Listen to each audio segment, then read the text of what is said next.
立法會選舉提名期結束，民建聯多名參選立法會嘅區議員舉行競選活動。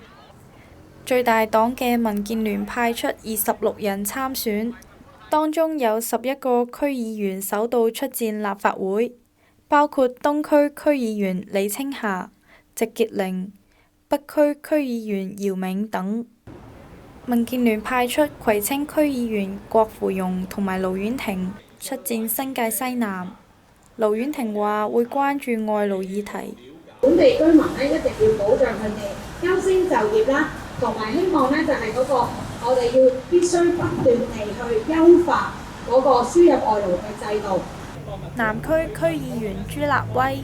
觀塘區議員洪錦元就會出戰選委會界別。朱立威希望可以推動旅遊經濟。民建聯亦都會繼續去推動喺我哋一啲旅遊景點，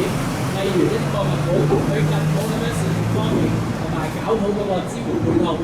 提升我哋香港嘅導遊同埋咧專業講解員嘅質素，令到咧我哋旅客有更好嘅體驗。商界3方面，觀塘區議員張其騰話會優化營商環境，強化金融與航運。金融方面呢，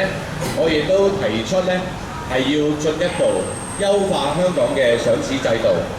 希望可以吸引更加多優質嘅企業嚟香港上市，鞏固香港呢個國際金融中心嘅地位。